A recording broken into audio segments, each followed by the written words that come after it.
It's about feelings. And he took, whether it be Latinos, whether it be African-American men, whether it be white men, whether it be white women, it is him getting into feelings and how people feel and saying, you know what? You feel bad. I know you feel bad. I'm with you. They stole your jobs, even though they didn't. I'm bringing factories back. I'm going to decrease the cost of eggs. And he's lying, and everybody heard that and ran with it. And part of that is because the Democratic Party for the last decade has not had a mechanism to get any word out. I thought it was a problem when the Democratic Party was raving about how many people were knocking on doors for Kamala. The only person you're going to get is that grandmother who can't get a ride to the polls when you're knocking on her door. There's Barack Obama brought out social media with Democrats, but there's no liberal radio voice. There's no literal podcast voice. There's no real media other than what they say traditional legacy media, which is CNN, MSNBC, who are both looked at as being left-leaning sources. Yeah. They don't have any way to get that message out.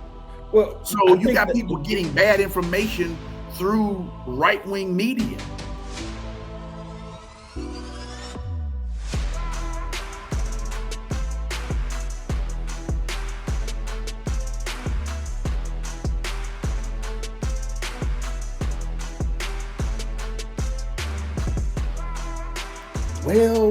Well.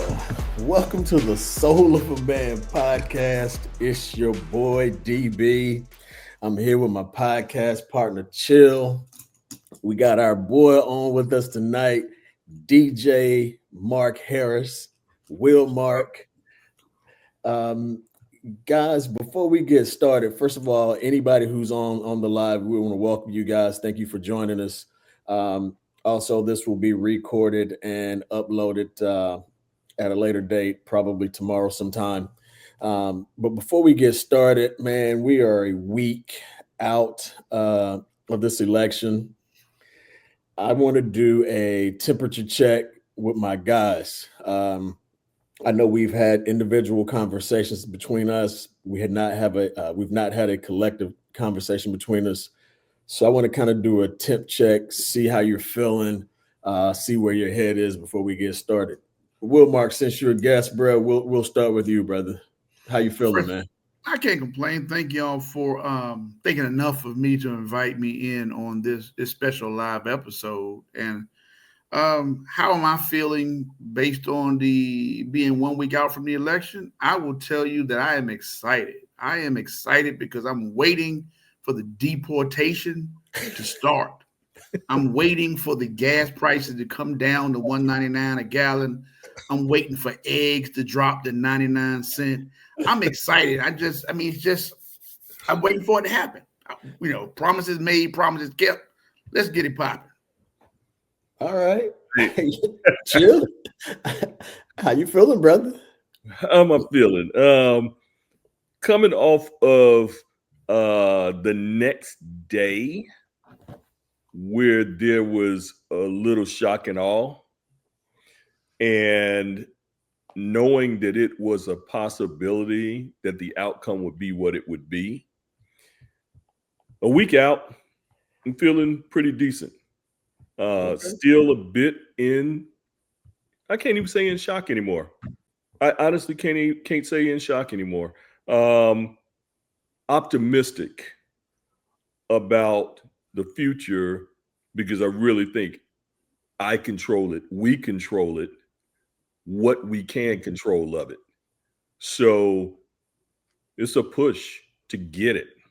It's a push to go get it because the reality is it's not going to be given to us, and it's going to be a fight to go get it. But let's get it. That's what's up. So for me, since last Tuesday, I have kind of ebbed and flowed. I think for the first, few hours, 24 hours, let's say, I was kind of down in the dumps about things and the outcome as most people who look like me were. Yeah. But then that Wednesday, I woke up and the first thing I did was said, all right, DB, let's follow the money. I think you and I talked, Chill. I logged into my E-Trade account, my Charles Schwab account, and my Fidelity account, and said, let's see what's popping. Had some stocks that were just absolutely going through the roof, because I knew the market was going to react favorably to Donald Trump winning, and it did. Yeah. So that made me feel pretty good. I think I told you I had the one stock that I purchased at $127 a share. I think today it was up to like $616. Yeah. So yeah, exactly. I'm like, let's get it. Then to see the Feds drop interest rates, I thought that was pretty interesting. Yeah. So again, was feeling pretty good about that. Then over the weekend, Sunday, I made a Costco run. And I started walking around Costco and I started looking at people who didn't look like me. And then I got in my feelings real bad. And I do mean real bad. I won't share the things that were basically going through my mind as I'm looking at, I would just say non-Black people, because they weren't all white. There was some other races as well. And who I know made up the majority of the people who voted for this other cat. So with that said, I'm good today. Again, I'm following the money. I do believe that there's going to be some positives that come out of this as it relates to us. So that's kind of where I am. With that said, I'm glad to hear you guys have kind of matriculated your way through the emotions of this past election. I think there'll be a time where we'll probably need to do a check-in on how we're feeling emotionally, because it will ebb and flow as stuff starts to shape up, as those egg prices start to drop, Wilmark, and those gas prices start to drop. We'll need to do a check-in to make sure we're good. If they drop. Exactly. Because everything I have heard over the past 8 years from my coworkers, and I work for a Southern conservative construction company. Everything that my coworkers always say is that gas prices are always lower with Republicans. And I haven't done the research over all the Republican presidents, so I don't know. A lot of that I believe is feeling, but we'll see how it goes. I guarantee you this: one thing for certain, two things for sure. I will be tracking it at this point. No, as we all will be. I'm with you, and we'll get to where we think food prices are going to go a little later in the show, and as a result of why we think they're going to go where they're going to go, assuming a certain action takes place that you've already mentioned, but we'll certainly dive into that later. I guess, guys, my first question to us is, what do we think went wrong as it relates to Kamala, Vice President Harris, not winning this thing? Yeah, anybody can take this. Let me jump in since I'm the newbie in the group for tonight. To be honest, I think it went wrong for her based on the situation. She was involved in an incumbent situation.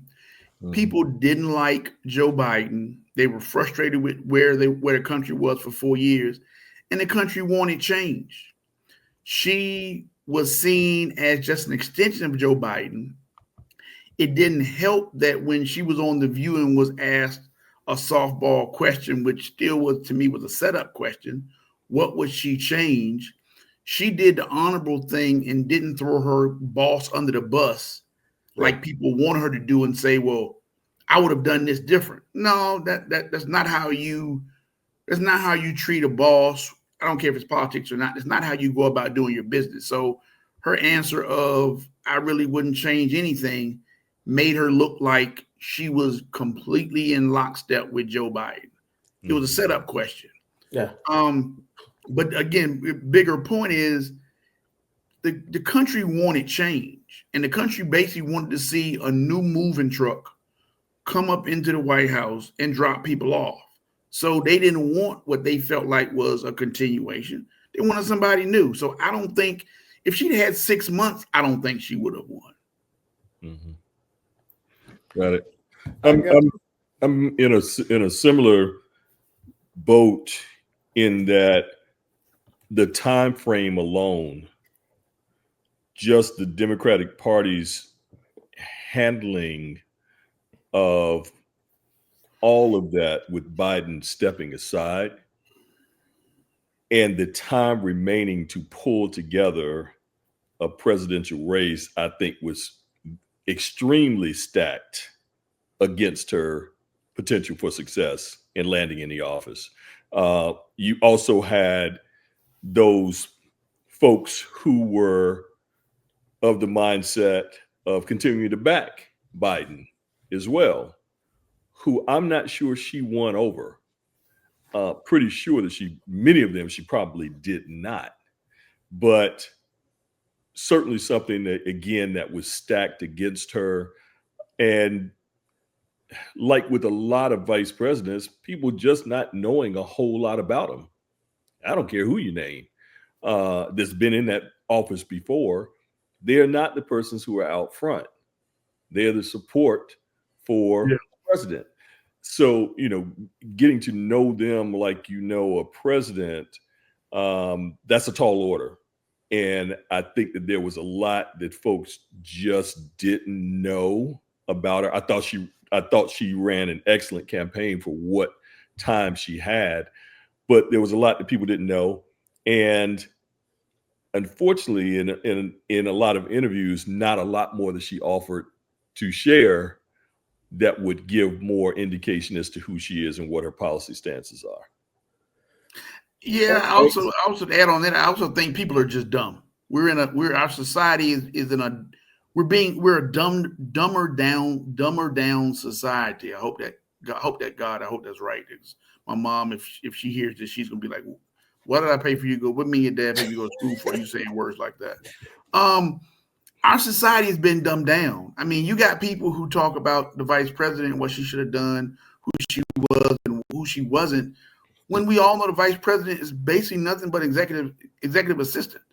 They do what the president tells them to do and do what the president doesn't want to do. They don't have any power other than making tie-breaking votes on the Senate. Yep. So you don't know what any vice president is about. And if you want to know, her information was on her website for so long. So I get what I in course of what you're saying, you got to throw in a part of our society. We're just dumb. Well, I can appreciate you both, and I think you both have given pretty good politically correct answers. I'm gonna cut across the field. So, to me, what went wrong is a couple things. Number one, I don't think she could have run a better race. Let me start there. I don't think she did anything wrong. I happen to believe that the party hurt her worse than her campaign. I think America, even a lot of Democrats in America, even a lot of Black Democrats in America, we're tired of the overly woke bunch of people. And I'm getting ready to go there already. I'm sorry. Come on with it. I think the far left, the AOCs of the world, with this super far left agenda, needed to move it to the middle just a bit. I think that's how Joe Biden won, because he was right. He teetered in the middle. Man, nobody wants to hear, and I'm just calling it what it is, and I think, to give the other guy some credit, one of the smartest things that I think his campaign did was when they ran the ad with Charlamagne the God and DJ Envy talking about transgenders. Here's what I'll say about that. I don't have a problem with the LGBTQ. What you do is your thing. But just like everybody else, I looked at it. And again, do I think that the ad was some absolute BS? Yeah, I do. But did it touch me someplace? Yeah, it did. And let me tell you why. When I look at my spending and I look at my taxes, if you tell me that my tax dollars are going to some cat in jail to get a sex change, as a liberal man, I have a problem with it. Liberal black man, I have a problem with that. Now, did I believe that was all the way true? Because you can tell they kind of, as they say in Houston, they chopped and screwed that video segment. They chopped it up like Jazzy Jeff. And I ain't foolish. I know that. Right. So if you take a cat that's, as in Wilmark's words, that's dumb, they're going to buy everything that ad said. Oh, yeah.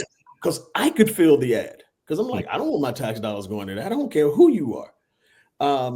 And so I think you had that.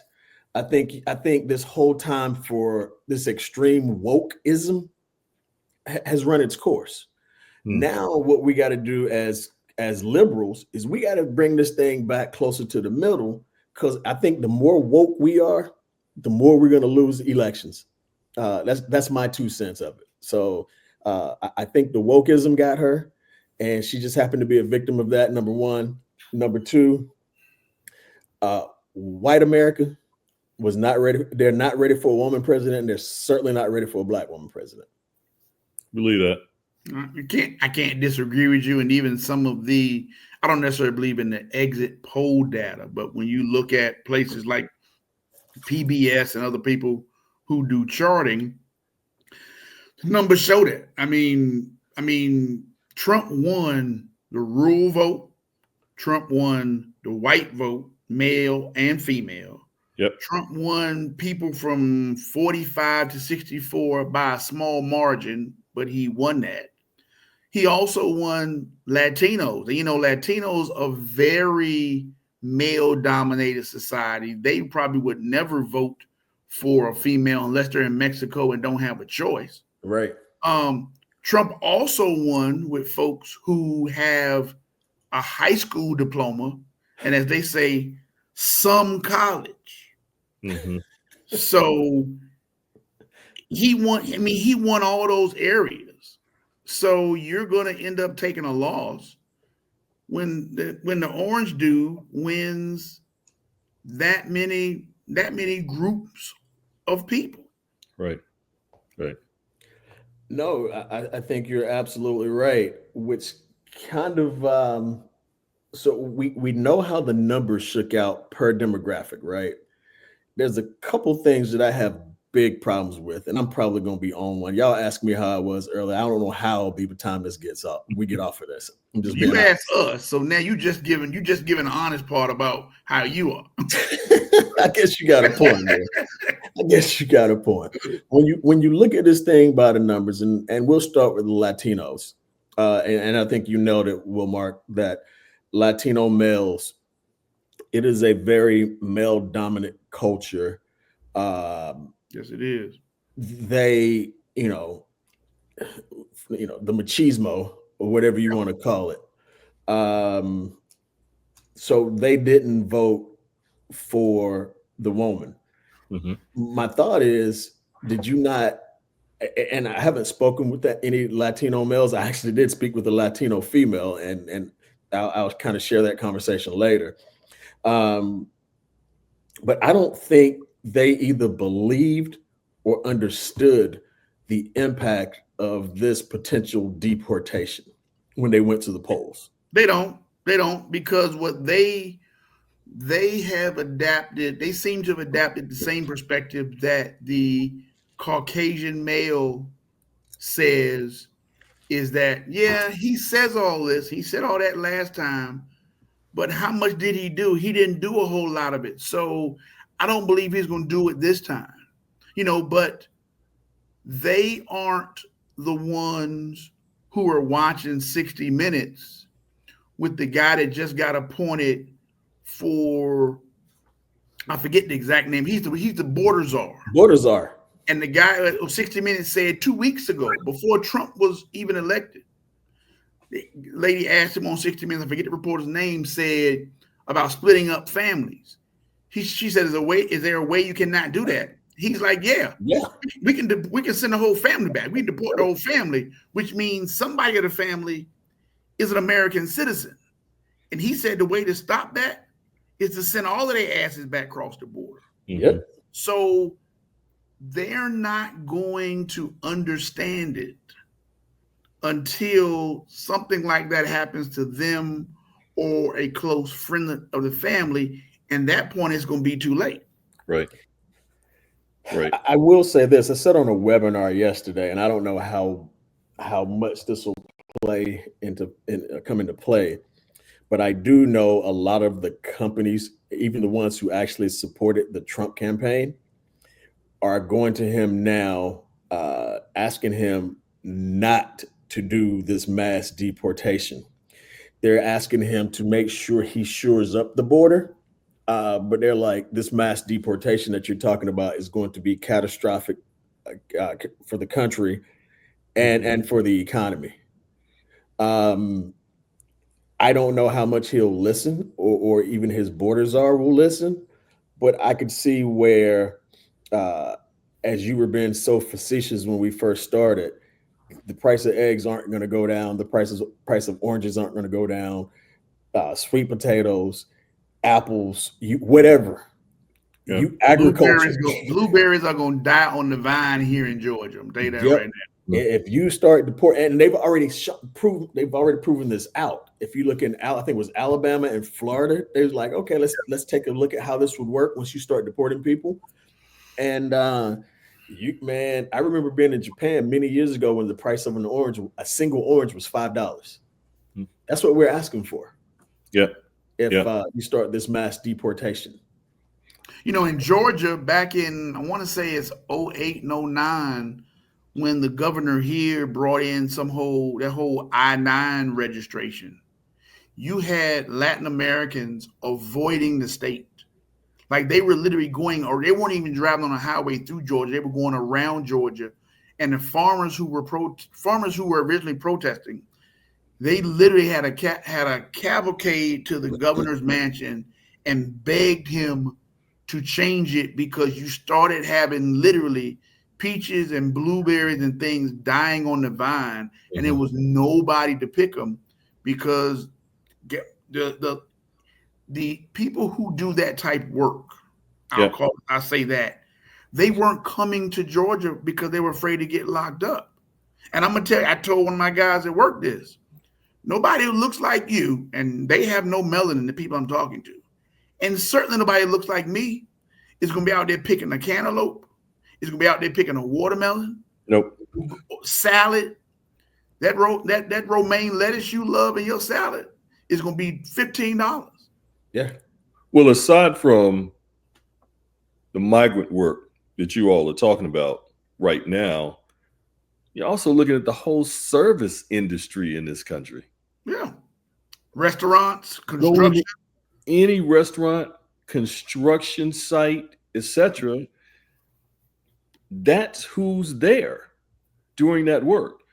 And folks that look like us, in a lot of cases, are not going to do that kind of work. If you're illegal, you got to go.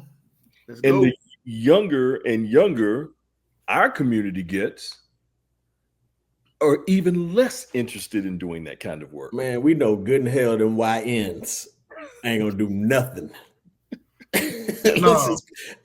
Other than walk around with a Pooh Shiesty mask on and a damn hoodie in June. That's all them YNs gonna do. No. Yeah. Yeah. Have the phone up there looking to inspire somebody and be on YouTube. They ain't doing nothing. Yeah. And here's what I will say, which leads me to another point. We talk about stop and frisk, with police having this kind of carte blanche ability to do whatever they want to do without really any consequences. Why the YNs? And for those of you and hip to the culture, you know what YN stands for. They're asking for it. Chill, I think I spoke with you about this earlier today. Whenever you get pulled over by the cop, again, because you have a poo shiesty mask on, and he frisk you and they find a firearm on you with the serial number fouled off, and then they find out that it was, involved in a shooting 2 weeks ago, what do you think they're going to do with you? Locking you up. Exactly. You're going to jail. So the question is, what's going to happen to you on the way to jail? Because remember, your man said when you get in the car, don't be afraid to bump that head on the top of the roof of the car when you put them in. So you gotta go back to that. Yeah. So that is what we're faced with, and I mean, even brothers who look like us. I mean, there's that risk, but I can venture to say, with some certainty, there's probably, because we're not going to be the ones hanging out on the corner or in the parking lot at the 7-Eleven or any of that. So that's going to be a problem for some folks. Yeah. But still, just because, and D, you and I have had this conversation, just as black men, I don't care whether you're YN or whether you're a professional. Yep. Getting into the office. We even did a show about it earlier. There's still that weaponization of even just your skin tone alone. Yep. That puts you at risk and in danger the minute that you walk out the door. I got to New York in 1997 in the heart of the Giuliani administration. Y'all know that name. Oh, that fool. That I'm sure will get pardoned for all of his sins. Yep, he will.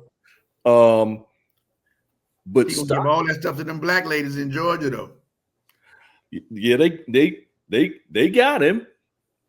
They got him. I hope they can get it. Them 26. Oh, the judge already said last week you need to give all 26 of them Rolexes and that 1980 Mercedes Benz to them sisters too. So he need to give it up. Yeah. While the hair dye rolled down his face, but I digress. but let's say again, stop and frisk is real. It is. Don't need a reason to stop you and frisk you. And if that's where it's coming back, again, it's not just the YNs. You are essentially living in a police state. That's where we're headed. Yeah. That's where we're headed. And that's, for us, that's dangerous. That's a dangerous place. And it's a horrible way to live. It really is, man. So again, I mean, we already tighten up as it is when we have blue lights behind us, or even just the blue behind us without the lights on. Imagine how tight it's going to be now when there's one that falls behind you. But beyond that, D, I'm sorry to cut you off, but beyond that, Mark, you've got adult kids.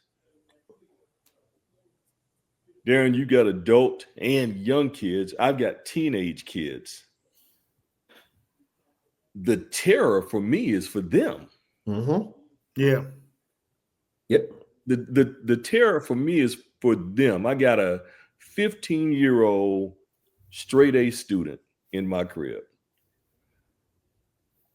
His build is big. His hair is twisted. He looks like every kid out on the street. And he's a great kid. Yep. But he looks like every other kid out on the street. So, we used to talk about having to have the talk with our black children. We got to go back and have the talk again to the 10th power. And the talk is not about the birds and the bees. And the talk is not about the birds and the bees. It's staying alive. This is what you need to do to go to school and get home with your life. And you don't want your kids to have to live that way. No. But that's where we are. Yeah, no, you're absolutely right. Let me ask you guys this, and we kind of have touched on it, but there are two sets of the demographics we didn't touch on, and I can't let it go without without talking about it. White women, they clearly voted with their husbands. Voted with the husbands. I have my thoughts as to why. I suspect they enjoy driving the Yukons and the Cadillac ESVs to soccer practice. They enjoy the houses that they live in. They enjoy the private schools that their kids attend. So they weren't going to buck their household system, regardless of how they felt. You would think this whole reproductive rights would have touched on a nerve or two. Apparently it didn't. Apparently they didn't give two craps about reproductive rights. And if they did, they cared more about their living conditions and how their family unit moved more than they did reproductive rights or anything else. Because the numbers absolutely showed that they voted with their spouses. But that was a major part of Harris's campaign. It was a major part. But DB, let me jump in and ask you. Well, let me. I'm going to push back on that for the simple fact of what you're saying is an assumption. And I'm not saying you're wrong, but you're saying that they voted against their husbands because they liked the comfort that they live in. That's an assumption that they wanted to vote against their husbands. They may not have been moved by her, and they may have been down in the same vein that their husbands and their friends were. We got to be careful to assume that there was supposed to be some Joan of Arc white woman pushback because they threatened with the whole Roe versus Wade and all of that. They may have wanted it just as bad. You know what? And that's and that's super valid. I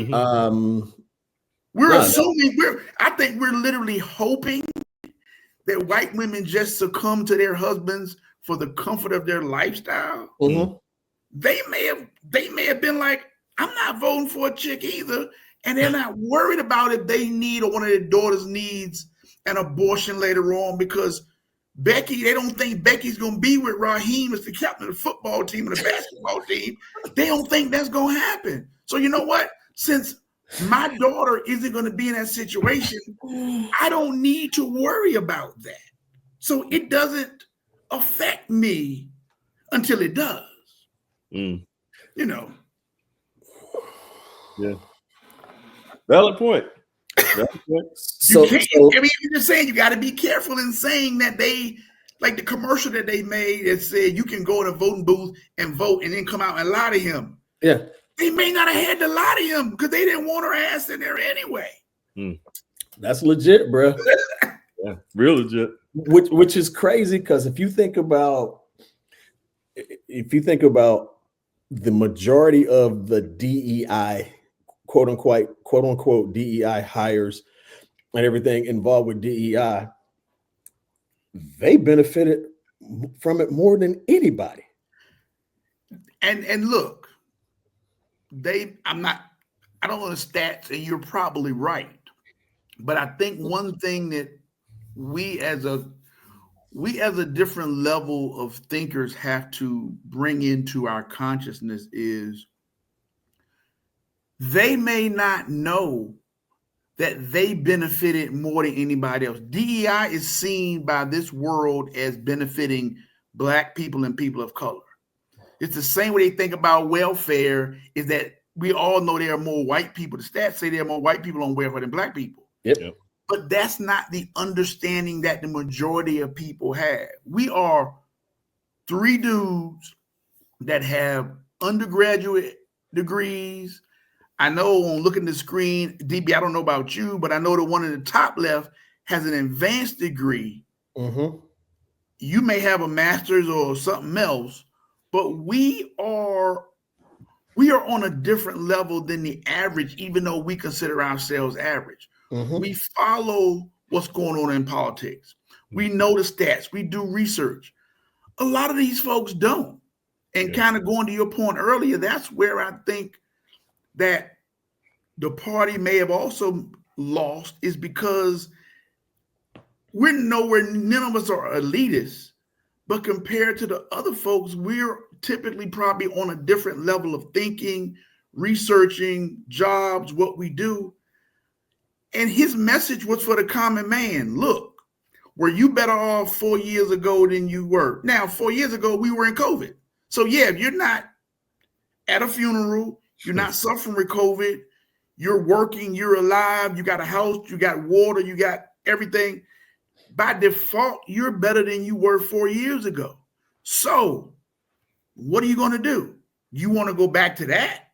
Or do you want to do something else? Mm-hmm. And if you look at it linearly, people are like, yeah, 4 years ago, I wasn't as good as I wasn't good. So they're going to go back to that change. His messages were real simple. It wasn't a situation where it was going to the New York Post, reading the Times, looking at CNN, going through back and forth what people said. It was, hey, these people haven't done anything for you. I'm the savior. He didn't need any facts. He didn't need any proof. And people were like, you know what? What I have to lose? I'm going to try something different. I know it feels like we as Black folks said that. And probably Latin Americans did too. And that's where I'm going to go next. Again, Latinos have historically voted Republican, especially those in South Florida. Mm-hmm. Especially Cubans, because they think they're better than other Latinos. They think they're white. Yes. I'm just going to call it what it is. Yeah, they do. They think they're white. So it almost slipped. My people, my cousins, Mm-hmm. instead of running to Miami every year, twice a year, remember this: you're spending money with folks who don't like you and don't want to have anything to do with you, but they'll take your money. But that's another subject for another day. They're doing that here in Atlanta. I mean, yeah, Raleigh, Greensboro, everywhere. they're doing it. Yep. Everywhere. But you know the vacation rules, though. You got to go to Miami. You got to go to South Beach. You got to post it on the gram. Oh yeah. When I get my tax refund, they've been holding for 15 months with no interest. I got to get a vacation. I got to get a vacay, and I'm going to Miami. That's the first place I deserved it. Come on. Let me go to Little Havana. Yeah. Spend some of my money with them. Yeah. So let's talk about the brothers, man. There's been a lot of conversation amongst our community, Black women, Black men, about the brothers, and the quote unquote was 22% that voted for Trump. I heard some numbers earlier that I think it's just a narrative that they may be trying to put out. I don't know if that 22% holds true. And I'm trying to find this, and I don't know what I did with it, but it was something along the lines, they broke it down by age in the African-American community of who voted for Trump. Oh, I'm sorry, who voted for Kamala. And there was not one group in terms of age that was less than 80% that voted for her. So if you add up all the numbers and you average them out, I think it probably came to like 84, 85%. Because of course, Black women were at 93 plus. Mm-hmm. If you broke down the groups of males in the different age brackets, it probably came to about 83, 84%. So somebody's lying somewhere. Oh yeah. Nowhere did I see a single age group. As a matter of fact, 65 and over came in at about 94% voting for Harris of Black males. So I think there's this misrepresentation of the actual numbers to get us to kind of fight with one another, and it seems to be working. But you said it right the though, first D? time. You said lie. It's not a misrepresentation. It's lying. Yeah. So who's lying? The media? Or Yes, the other party? both of them, and the reason why I've seen between NPR and I want to say I forget the other institution I read, but black men, from the numbers I've seen in two different places, black men only 1% more voted for Trump than they did than 4 years ago. I mean, yeah. So if it was 22%, it was 21% 4 years ago. Yeah. Well, I got the numbers here. I found it. Here you are. So black men between ages 18 and 29, 84% voted for Harris, 15% voted for Trump. Black men between ages of 30 and 44, 82% voted for Harris, 15% voted for Trump. Black men between 45 and 64, 85% voted for Harris, 15% voted for Trump. And black men between 65 and up, 93% voted for Harris, 5% voted for Trump. So in the world that I come from, the math that I come from, if I add those up and average them together, it is not 78%. No. Mm-hmm. No. So, but the media, and I'm just going to say it in general, the media is lying, and the media gets their information from who puts it out. mm-hmm. So I completely believe that it was a false representation of what was going on to try to scare people, to get people to say, I'm going to go on this side. Because look, I believe one thing in human nature is that very few humans want to be standing by themselves. There's a lack of courage.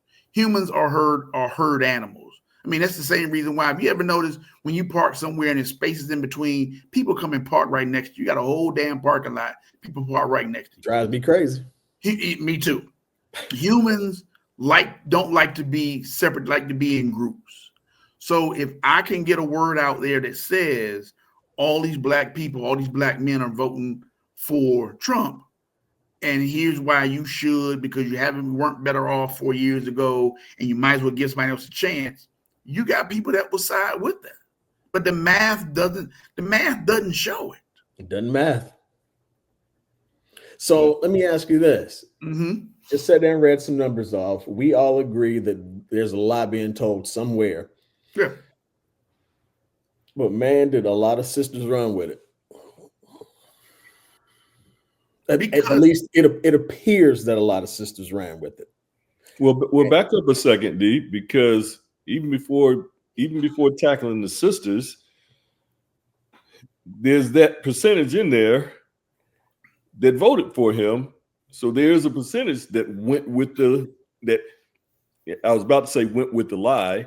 There were some who had their opinions and they were going to vote that way anyway.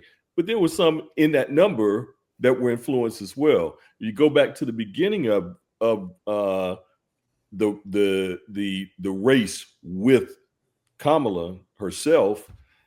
You know, there was this whole stigma of all of the brothers that she had imprisoned when she was which was a lie. Which we found out was a lie. You just talked a second ago about all of us being well educated, very well educated. I went back to school again and got some additional education. And when I read those statements on the surface, I was like, oh man, I got to look into her a little bit. I've got to look into her a little bit. What was she doing imprisoning all these brothers? But you can read. I can. And comprehend.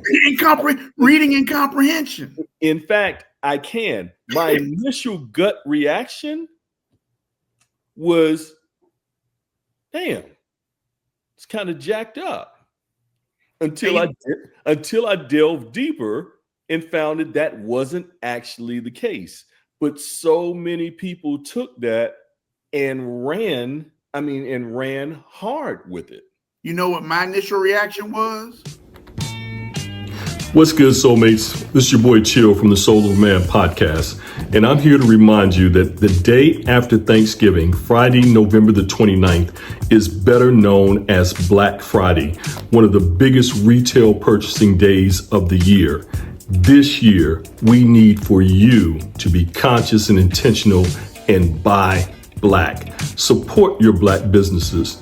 Give them your business, uplift them, encourage them, but most importantly, purchase and buy from them. One of the brands that we hope that you'll support on that day is our boy and a friend of the podcast, Sean Crenshaw, and his brand, Ovation for Men. It's an incredible fragrance that you can get from Amazon, and they also have Ovation Sport. So again, Friday, November the 29th, make sure that we make this truly a Black Friday. What did those brothers do to go in front of her for her to possibly lock them up? Because people acted like these brothers were standing on the corner selling a newspaper, and she just came out with a paddy wagon and was locking brothers up. Well, here's my comeback with that, Mark. Agree with it completely. Agree with what you're saying completely. It was the numbers of folks that it was being reported she had locked up. And literally the first thing that I saw on social media somewhere was hundreds, plural, of thousands. You know why that is? First of all, there ain't hundreds of thousands of Black folks.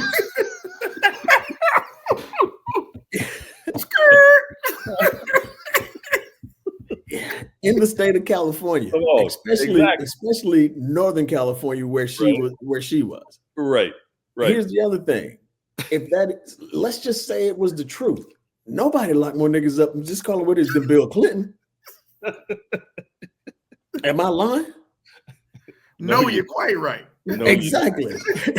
You're not lying. On the mic this very night, you're about to hear. Exactly.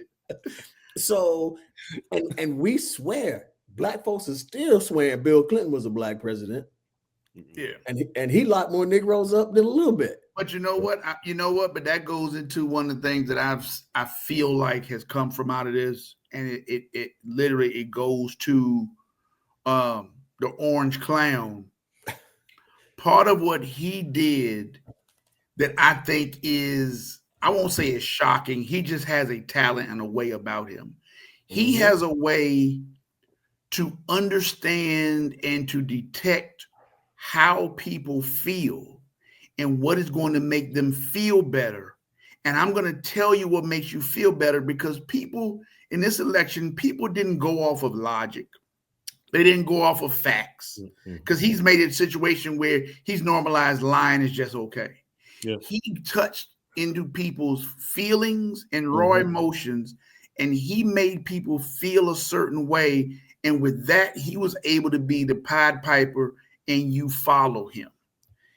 It's about feelings. And he took, whether it be Latinos, whether it be African-American men, whether it be white men, whether it be white women, it is him getting into feelings and how people feel and saying, you know what?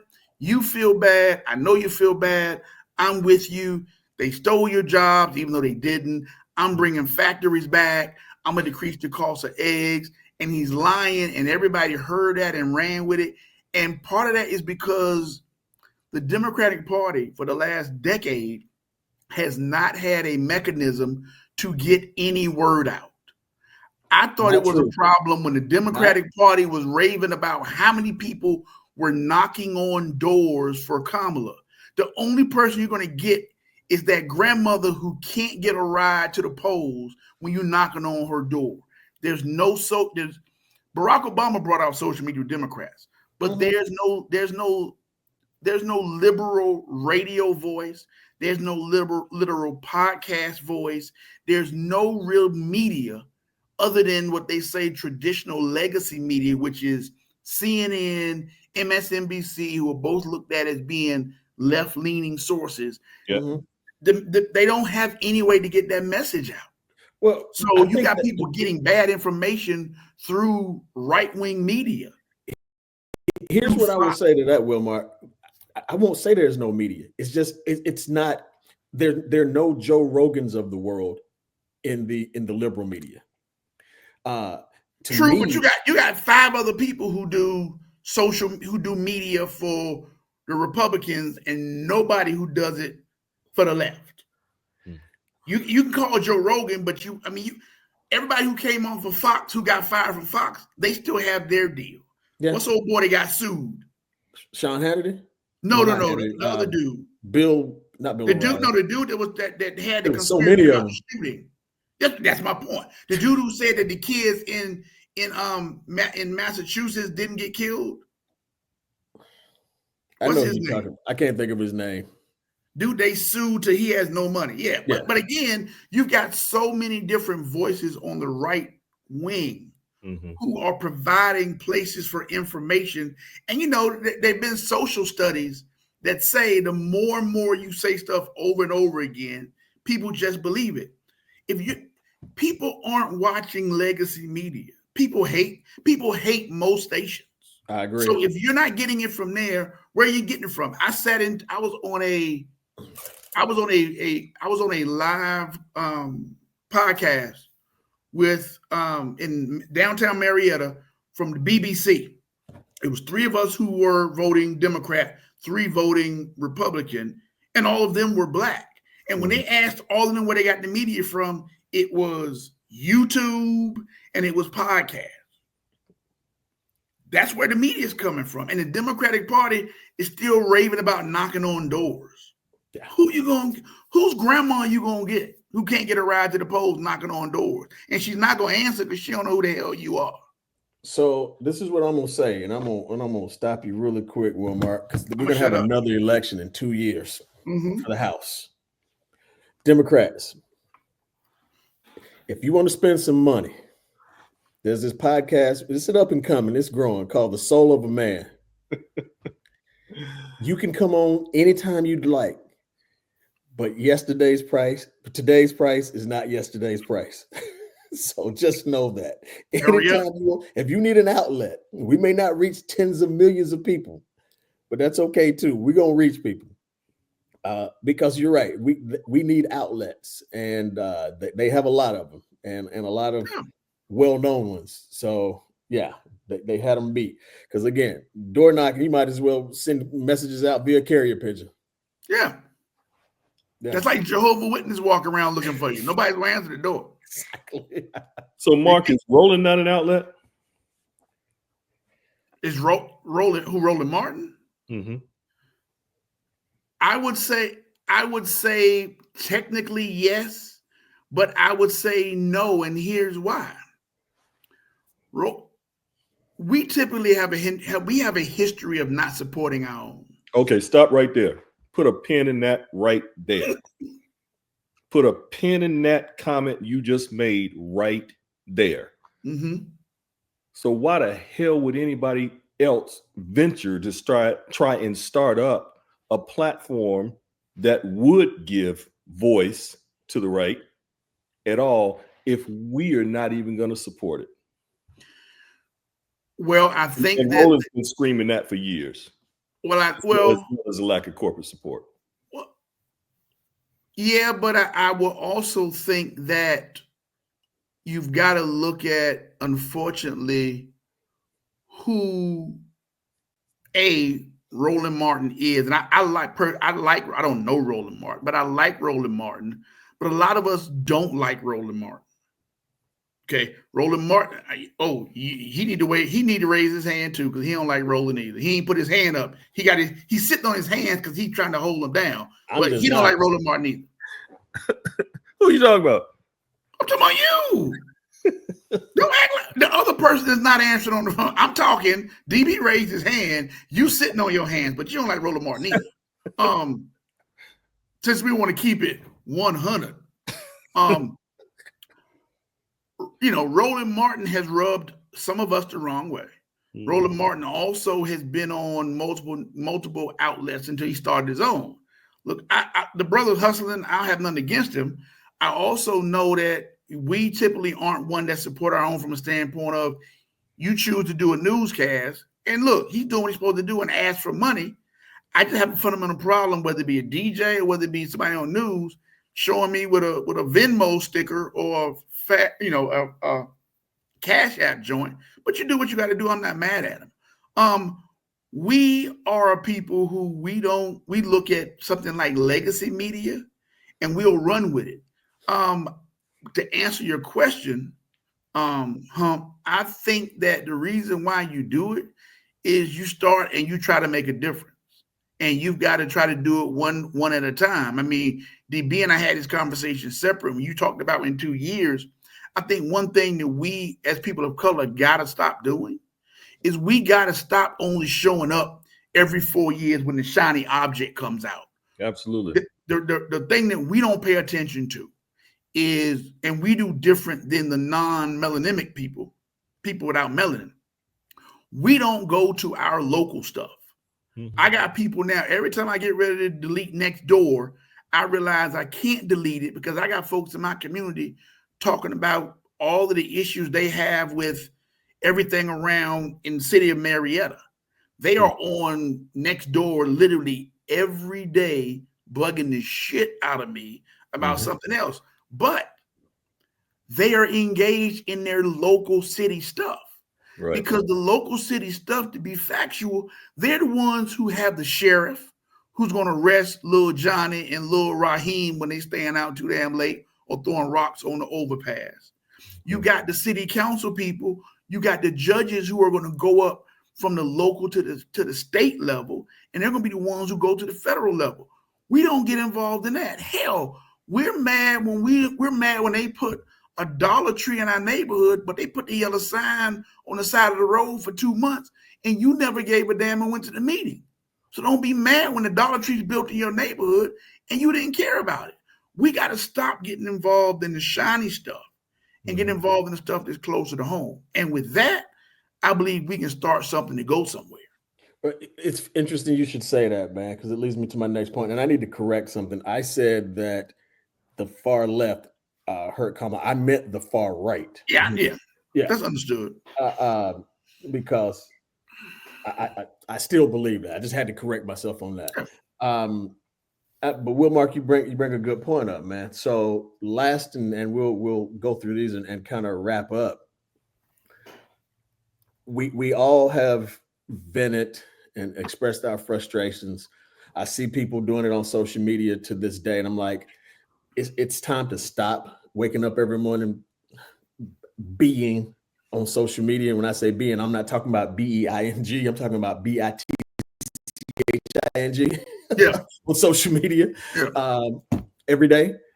It's time to do something. Yep. So where do we go from here, guys? I think the first thing we all talked about was, as people of color, and Chill, I think you both have heard me say this, in every election, in every natural disaster, in every war, in every market crash or whatever, somebody got rich. Mm-hmm. So my thing is, and I think I mentioned it earlier, when I woke up Wednesday morning, I started following the money.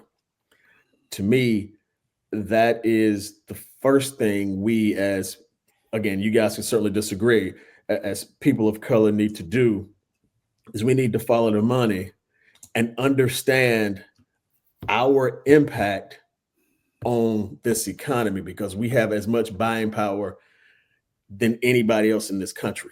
Mm-hmm. In the world. That's number one for me. Yeah. And we're cultural trendsetters. And cultural consumers.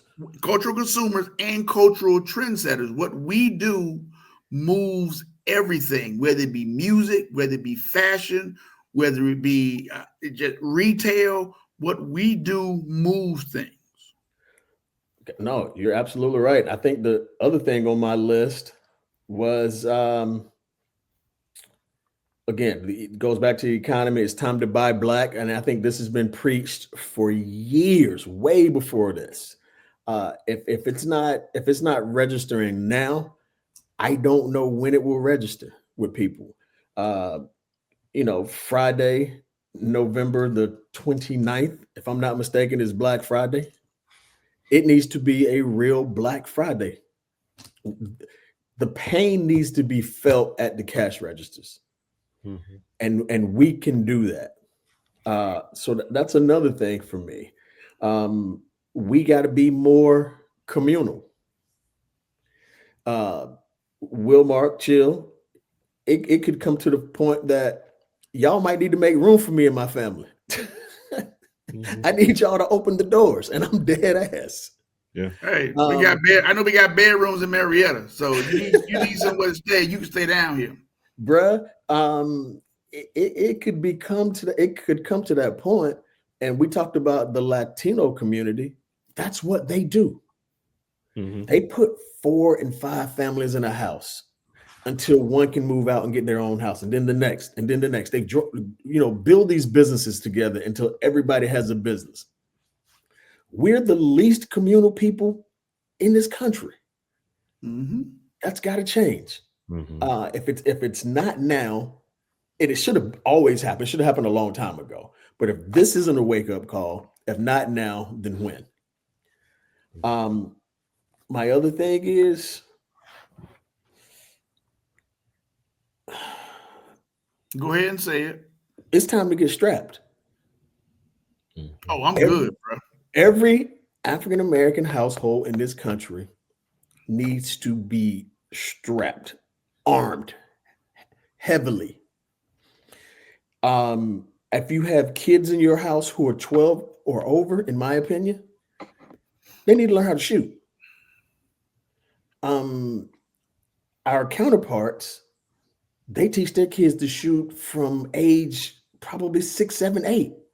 They go hunting.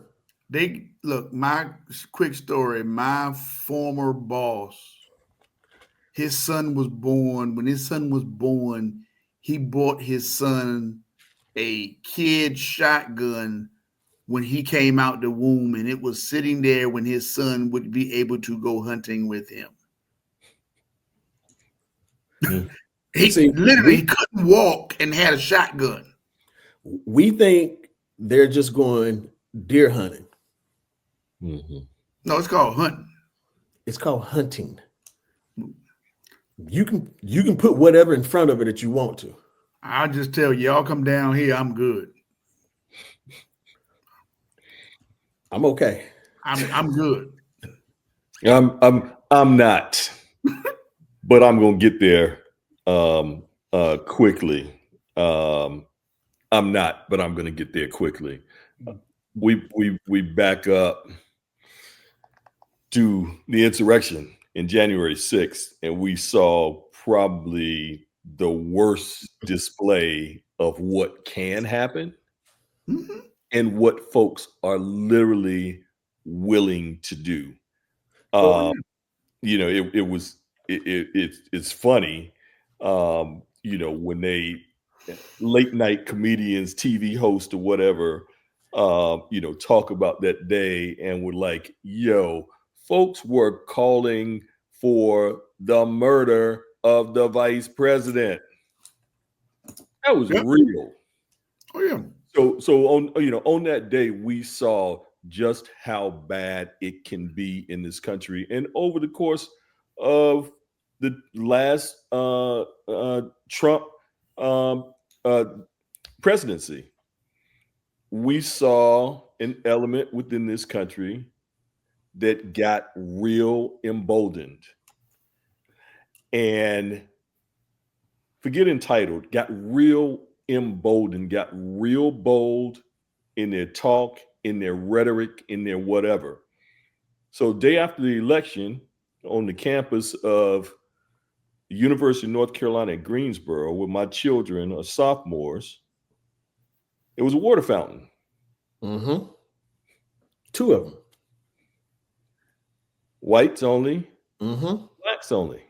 Signs of when it colors only. Mm-hmm. Signs that somebody felt emboldened enough to put up over these water fountains on this campus. That's what when you've got the leader of the free world saying that the Charlottesville Nazi attack, there were good people on both sides. Mhm. that has made it, that just opened the door for anybody who was ever hidden or closeted to feel like it was a welcome mat to come in. Well, the welcome mat has been rolled out again in things that have been said even in this campaign and beyond, and not just him, his handlers. Oh, no Um, doubt. It's and gonna get worse. It's gonna get worse. and it Mhm. and my anticipation is that it's going to get worse before it gets better. So agreed that there's got to be self-preservation thought about in every single household. To your point, D, and we've talked about this a bit, and I pushed back on you on this a bit. I all three of us are business owners, so I absolutely 100% agree in following the money. There had to be a pivot that was made when the election was done. Mhm. And when we came in and you said, "Hey, I want to check in and see how you guys are coming in," I said optimistic, because I'm at a point where I've got to go get it. We all have to go get it. Darren and you and I have had this conversation about go getting it as a community, and we both concluded that that's not necessarily on a macro level, but on a micro level, and in pulling small groups of people together and tapping into those individuals' different talents, etc. Mhm. Yes. I think it gets there that way. Continuing the dialogues like we're having right now, in regards to even on the micro level, setting your own agendas on a micro level until it can expand out from there. Because if it's anything that starts too big, it's eating. It literally is trying to eat an elephant and not Yeah. doing it one bite at a time. Yeah. You've got to attack it, to me, on a smaller scale, to make sure that your micro group is maintaining from an economic standpoint, because I see this economic divide getting broader and broader and broader and Yeah. broader. And if we talking about where the Y ends right now, where do they even remotely live in this world with no skills in many cases and no income? That's people crawling through your window. Yeah. No, you're right. And that's kids out on the street. 1 second, Mark. And that's stick up kids out on the street pointing a gun at your wife and your kids and whatever, because they're not going to have a way and a means when they realize everybody ain't going to be Country Wayne. Everybody ain't going to be a TikTok star making millions of dollars. It's not going to happen. No skill, no education, no potential for income. The only other source of income is going to be by illegal means. I agree, as a business owner, 100%. Buy black when you can. We have one of the largest purchasing powers as a community in the world, because we spend. We go to the movie more, we buy retail more, we buy more cars, etc. We are big spenders. Spend black where you can. On the community vantage point, getting that message across, I was in business for years, begging of people to support my business. Would go to Nordstrom's, Bloomingdale's, wherever, and go in and pay full price for whatever. The minute that they contacted me about a need, it was about a discount at the door. We can't do that with small black-owned business owners. You can't do that. Go in and treat them the same way that you treat those persons at other places. Getting groups together as a collective. We had this conversation earlier, D. 6 years ago, 5-6 years ago, maybe not even that far back, Gucci had a monkey basically in blackface as an emblem all over its clothing. Prada had a mascot, an emblem in blackface all over its clothing. And we as a Black community called for a what? A boycott of them. You know how long that shit lasted? About a week. And we were right back to giving these luxury companies more and more and more and more of our hard-earned dollars. I don't want to be pessimistic in this, but the collective group, Mark, you mentioned earlier, we don't watch Black media. We don't support it. I said, put a pin in that right there. I'm coming back to it again. We're saying we're not supporting Black businesses. Put a pin in it. Where is this agenda going to come from on a macro scale? I don't know. And that's why I'm encouraging these two on the call tonight, and anybody else watching at any point. We've got to focus on that micro. And I'm gonna go into what you're saying. One point that I think is important is if we were called to say, if it was a true question of what can I do for you, we as a community don't know what the hell we want people to do. We don't have a list. The same way I talk about the Democratic Party, and DB and I had this conversation. I think Hump, me and you had a conversation as well. Both of y'all talked about planning. There needs to be a plan, whether it be the Democratic Party or whether it be us as people of color. You need to have a plan figured out. So if you are called, or when you are called, when an opportunity comes available, you already have game plan, or they say in the military, you've war gamed it out so you can go to page 12 and pull it out. For example, from a politics standpoint, who can be primaried? If we don't like somebody, can we primary somebody in another state in South Carolina? Can we primary, what's your boy's name, DB, that ran to get that is a flip-flopper in the Republican Party in South Carolina? I know who you talk about, and I cannot. Graham, Lindsey Graham. Lindsey Graham, yeah. Lindsey Graham should be primary. The Democratic Party should get together and primary Lindsey Graham with another Republican that works. Mm-hmm. So when you primary Lindsey Graham, now you have a Republican you can vote for, or a Democrat you can vote for to get him out of there, because he's a waste of carbon. Somebody literally, as one of my coworkers said, your mama should have swallowed instead. So whether it be politics or whether it be us as a people of color, we need to have a plan to say, if people come to us and say, how can I help you? What do you want me to do? We have a list of what we want. We don't know what we want. And like I told Hump, and he laughed at me when I said this, if I hear another list of the number 2 items that brothers want is being able to be involved in the marijuana trade, whether it be legal or if I just want to smoke weed and not have as many times getting locked up, I'm going to pull the last bit of hair I have out of my face. We need to have stuff like, let's have better education systems. Let's have trade schools. Let's have just financial literacy. Something other than I want to be able to, you give me money to start being a weed distributor and grower. We don't have a list. We don't know what we want. We don't have a list. And I'm tired of 40 acres and a mule. Yeah, because y'all don't know how to farm. Exactly. If somebody gave you 40 acres and a mule, all you're going to do is sell it.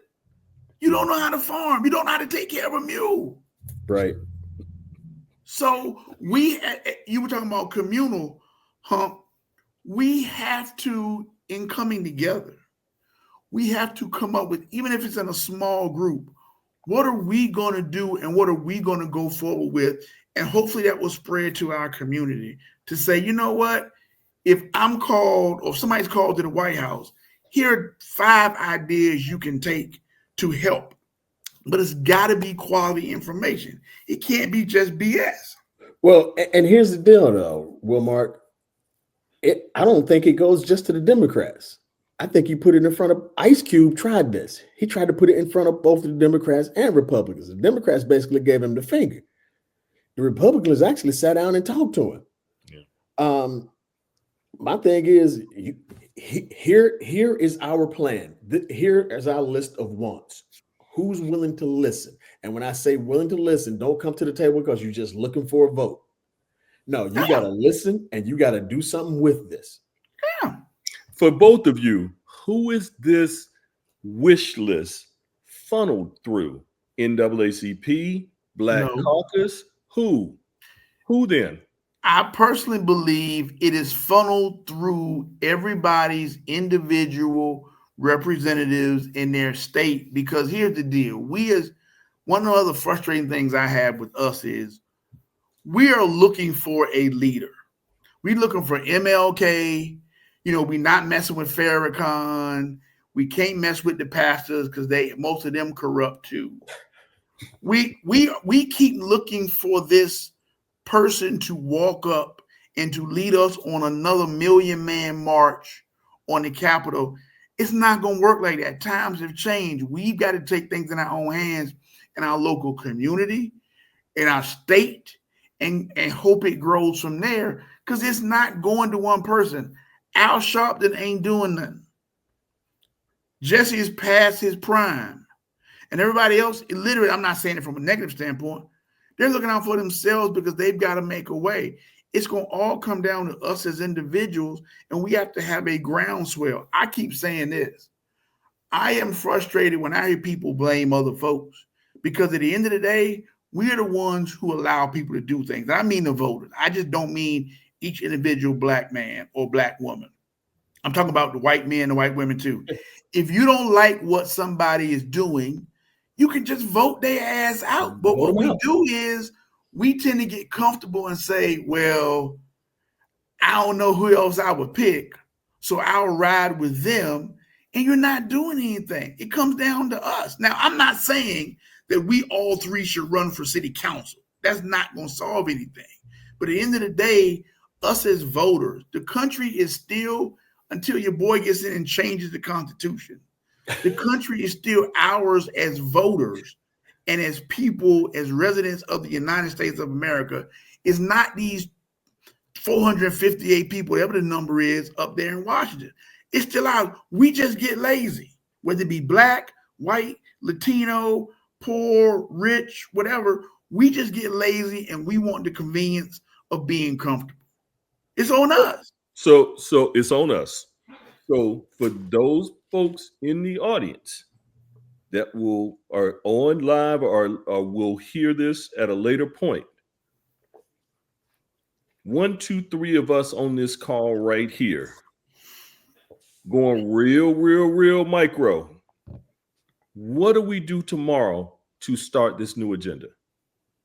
The first thing we do tomorrow is we send this podcast out for other people to see it. Okay. That's the first thing. Okay. The second thing is, as it is promoted, everybody has their own network. All you can do is spread your perspectives, your feelings to your network. Now, I also say that in spreading that includes asking questions, asking quality and challenging questions, because I truly believe, look, we're all Aggies. We all know how stuff can just spread, whether it be the new date for G-Ho, or whether it be who got the best T-shirt or whatever.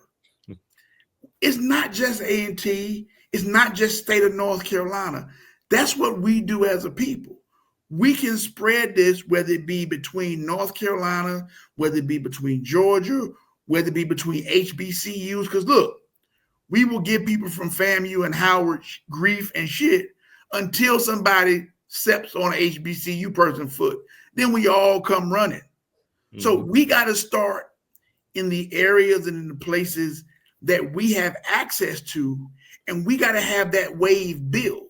Once that wave builds, trust me, it'll happen. Now, you mentioned something earlier. I don't want to be the negative one on a call, but I'm just can be mean if it's negative. I'm cool with that. I've been that way all my life. We ain't marching. Ain't no folks gonna be marching. You know, your folks tried a gas boycott, and what they thought they were smart. They said, I'm gonna buy my gas on Friday, not buy gas on Saturday and Sunday. I'm gonna buy gas on Monday. That ain't working. The 1960s protests, it ain't working. We got to do things that work with us. You actually said about money. We have to, the way you kill everybody is you kill everybody in the pocket. That's it. You remember when they had that D9 show on E or MTV or Bravo or something. And when it got to between the AKAs and the Deltas, I'm sure the Zetas were in there. I'm sure Sigma and Gamma was somewhere in there. But we all know that when those girls were embarrassing the Deltas and the AKAs, that shit was shut down in a week. Yeah, it was. I mean, like it was like Chris Rock said, grand opening, grand closing. Yeah. We have to be able and be willing to do that on a macro level with us. At the end of the day, DB, you mentioned Black Friday. I would love for Black Friday to be a Black Friday. Yep. But I don't think your cousin is going to give up getting them Adidas for 45, 50% off at the Tanga outlet. If we do stuff like that, it will work. We just got to build it up in our community and make a decision of what we're going to do. And it's not going to take 1 year, 2 years. It's going to take over time. Yep. But we got to start it. And here's the deal. Here's what I'll say about that. What we don't realize or we've forgotten is that how we got to where we are today has taken time. Yes. It's taken a lot of time. Yeah. And we are all better off, at least, for a while, because of the time it has taken and us having some patience and some diligence and everything else. We got to get back to that point.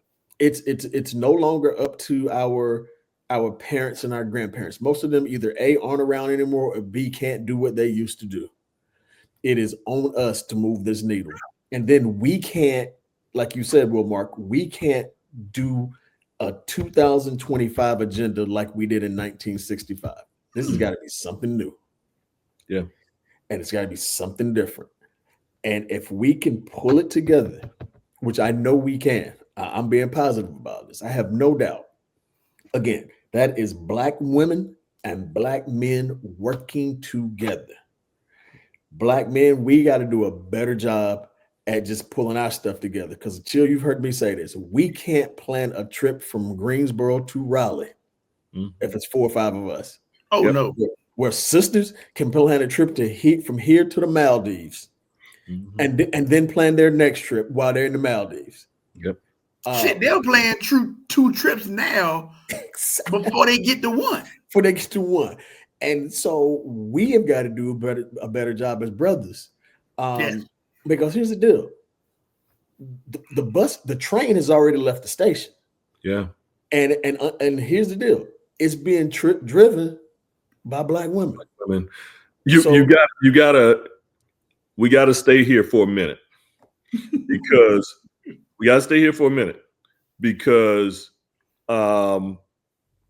we're talking about community and talking about these communal efforts and the whole nine.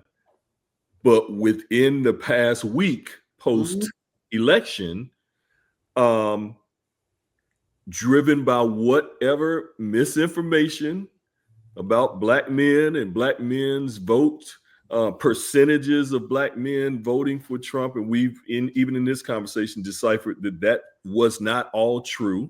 And those percentages in the exit polls were likely off. And numbers who actually supported her were probably a bit higher, or those who vote. And we know for a fact coming out of those polls, percentage of those that voted for Trump, that number didn't increase, Mark, by 1% from the previous time we voted for him. At the end of the day, social media got bombarded, and this isn't a knock on sisters, but it got bombarded with some messages, and I hate to put a blanketed statement out, it's not all sisters, but with some sisters who put these messages out that, hey, we got to do it for ourselves. Black men, you didn't show up, and you're going to have a wake-up call when you realize what you voted for. Well, I didn't vote for him. I didn't. But I've got a group of sisters with some real angst.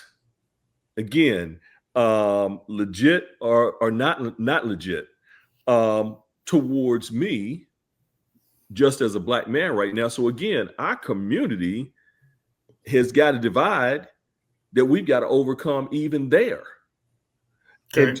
And to your point, D, and this is taking nothing away from sisters.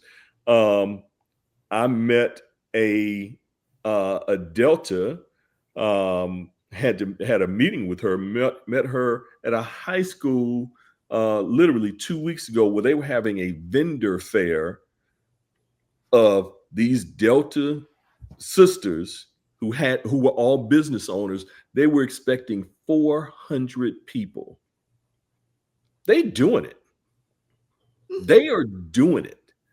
And there is a piece of us that's got to get ours together and do it in a similar sort of way. You start galvanizing around elections, galvanizing around causes, etc.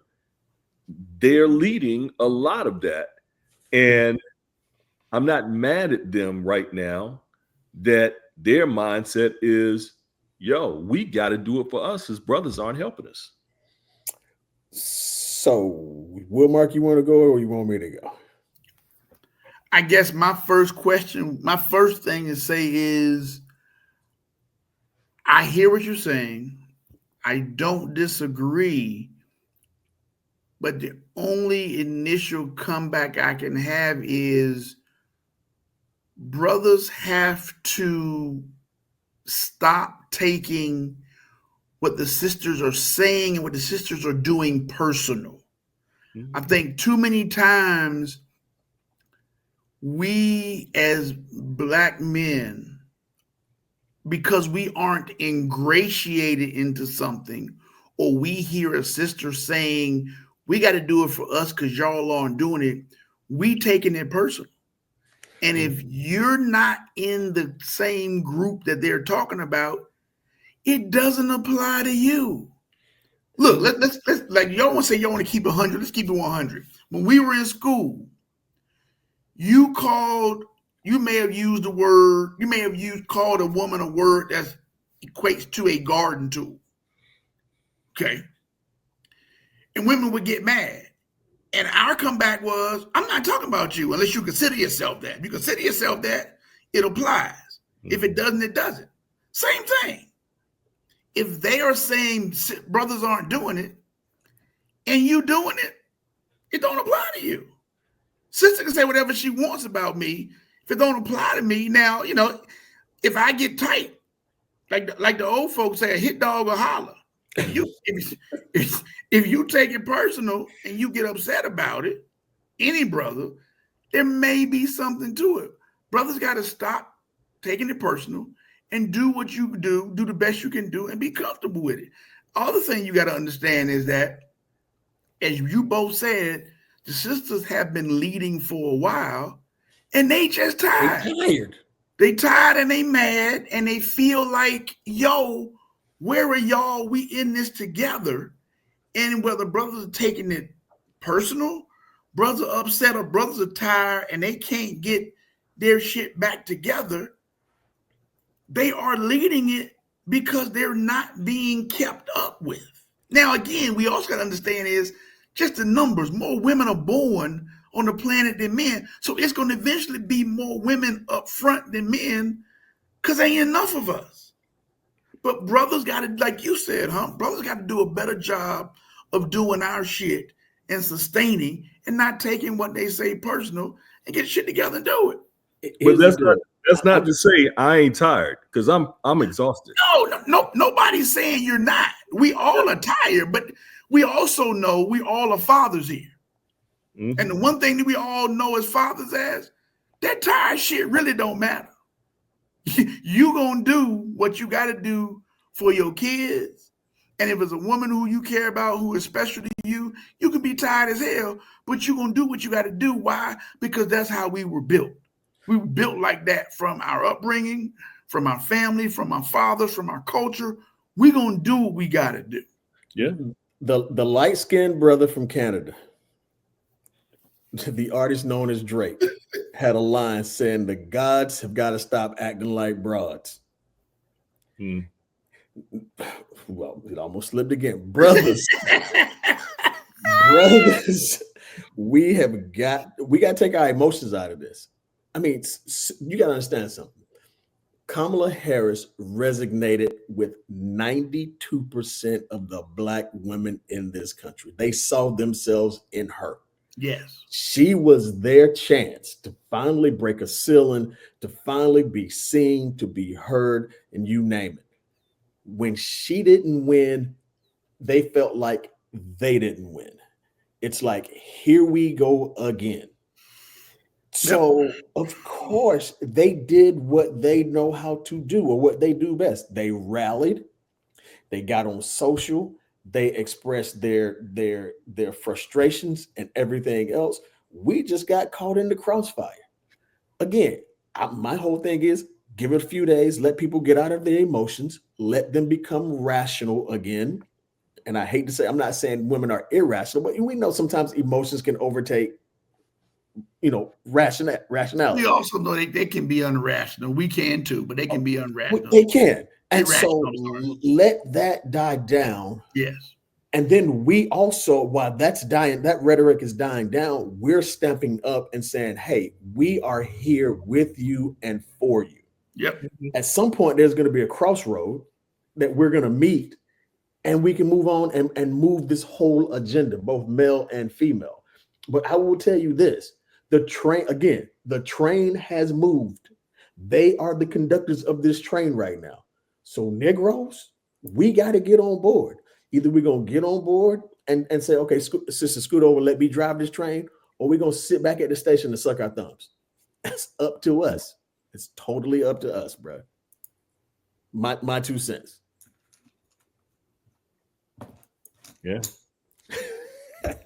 I got no response. Yeah. No response. I'm in agreement. I'm in agreement with it. The sisters are moving. In agreement with it, the sisters are moving. Interesting comment that once again, brothers are being told, hold your emotions back. I'm not saying hold your emotions. Because I don't get that. I'm not saying that. Not trying to say that's not what you're getting. I personally don't get hold your emotions back. I think it was don't take things personal and be there for support. I didn't feel like it was a brothers hold your emotions back. I thought it was, hey, women are stating that they feel like they aren't supported.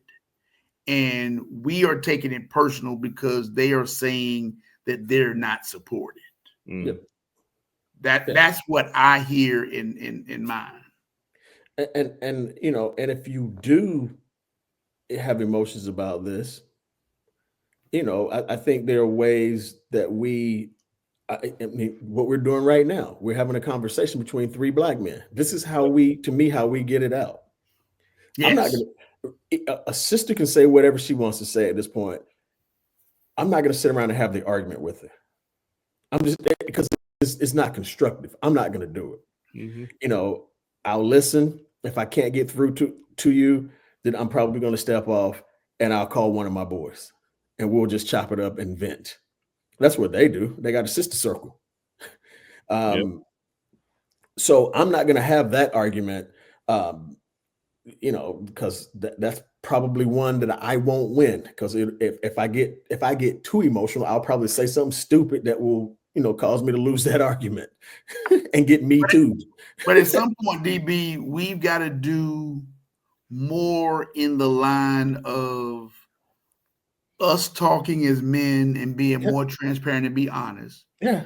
And then once the fever pitch dies down between us and the woman, we've got to have a conversation with the woman from a perspective of hearing from the person who's aggrieved, whether it be the man or the woman, and then responding and having a conversation, because a lot of times they don't know where we are. I mean, I can just look at my own self in my own house. Yeah. There are times where I may get upset with my better half, but I haven't told her what I am upset about or what's on my mind or what's bothering me. And just like I say about her, I can't read your mind. She can't read mine.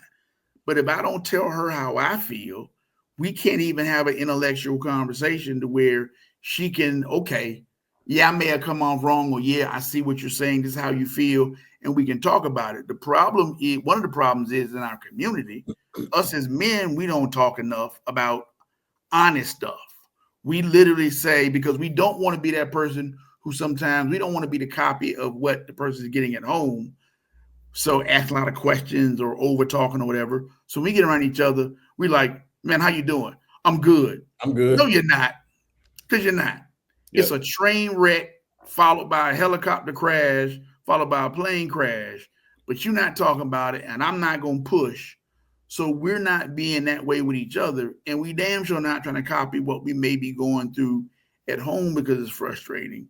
So we as men have to get to a point of where we're being honest and transparent.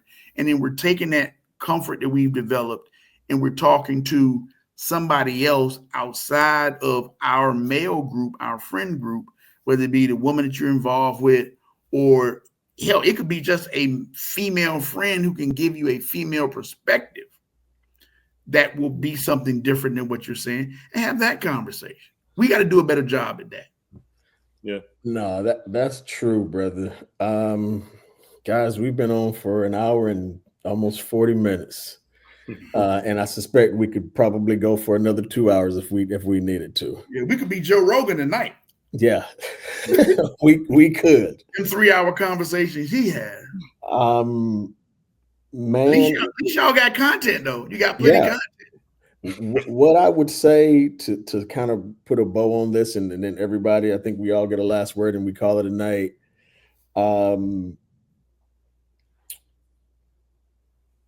We got work to do. Not just as a community, but I'm talking about the three brothers on this call. Mm-hmm. I can't rely on anybody who doesn't watch our podcast. I talk to you guys frequently. So I feel like I can rely on you, and I hope you feel like you can rely on me as well. Yeah, no doubt. So we've got to have more of these conversations more often, and I suspect by the time January gets here and this new administration, we will need to talk, whether it's on camera or off, frequently, just to keep ourselves sane. Yeah. That's number one. Number two, I think it's up to us to bridge that brother-sister gap. We've just literally just talked about that. How we do it is to come on and continue these kind of conversations, extend the olive branch, invite sisters on, listen to them, agree where we agree, disagree where we disagree, but always agree that the whole objective is to move the race forward. I don't want to do anything that's not moving us forward. So I'm not going to argue. If we agree to disagree, we just do. But at the end of the talk, let's agree on moving something forward. So that's my thing. Of course, we gotta figure this thing out from an economic standpoint. Because again, we control a lot of cash flow in this country. And man, we got to protect our families. Whatever that means. So that's kind of my closing statement. Yeah. You guys. Whole lot of work to do. Have started that work as the election was building up. Started putting some different things in place. From an investment standpoint, some other things to absolutely positively kind of continue on. building from a business vantage point, getting back to it. I've had businesses in the past and in business ventures now, and got to continue pushing those forward with a different vigor, because I truly, again, do see coming down the pike a greater economic divide than we have ever seen. We're in the midst of, or on the brink of, another industrial revolution with AI that is going to change the trajectory of a lot of people's lives. And it's either going to be real positive or it's going to be real negative. It's going to eliminate jobs. It is going to create some others, but I think it's going to end up eliminating more of them than it creates. And that's going to put folks again in another economic situation that many of them have never, ever faced. So I think for myself, is pushing to get to a point economically where, regardless of who's in office, it doesn't have an impact or an effect. I hate to see the divides that are happening within our community. That bothers me. That troubles me. Black family, it troubles me seeing those divides occur and that distance occur. And we're already in a situation where younger people are not going into the institution of marriage at the rate that we did years ago. Not having kids at the rate that we did years ago, And I can't help but question, where is it going? Where is that going? And what's the end story in all of that? But again, for this right here, right now, today, at the end of the day, it's the economics for me.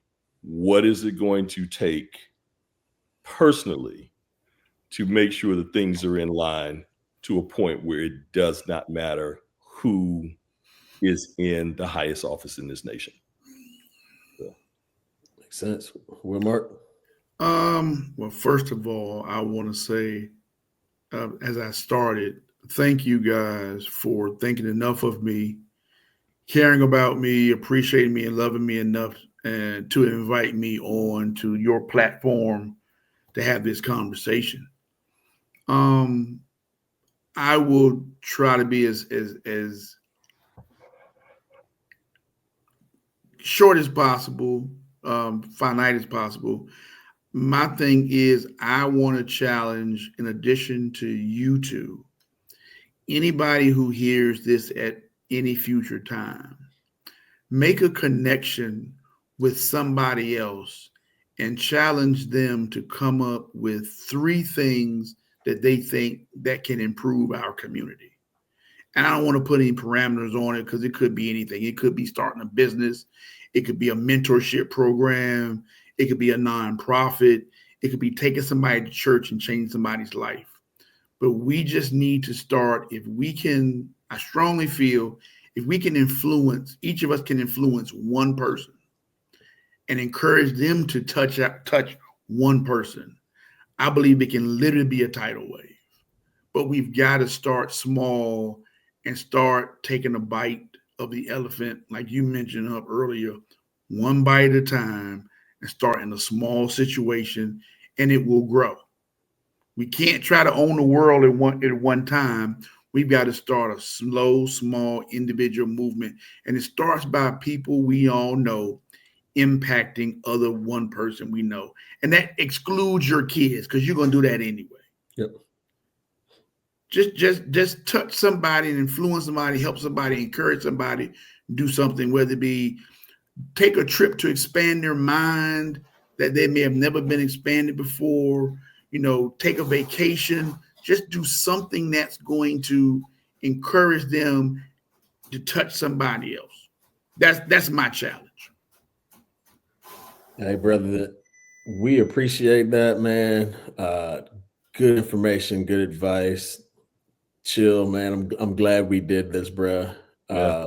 I know we were supposed to air next week, just kind of on our regular schedule, but we both thought it was important enough a week out from the election that we needed to have this conversation. I suspect, like I said, this will happen more often than not as we move forward, and I welcome it. That's it for us tonight, soulmates. Hold on, DB. I think I'm looking over here. Miss Porter, Janelle Porter. That would be my wife, but her name is Brian. She needs to get it straight. Janelle Porter, I want to shout out to you because you spoke up in the chat, and if these two cats don't want to say nothing to you, I'm gonna give you your props for checking in. That's why I'm saying something. Miss Porter, Janelle Porter, appreciate you for being tuned in and saying something you enjoy. We are glad that you enjoyed this live, and these cats, I'm sure, will do it again, especially if you just say that that's what's going to happen. Somebody will get in line and make it happen live. Appreciate you, sweetie. Make sure the kids are asleep when I get home.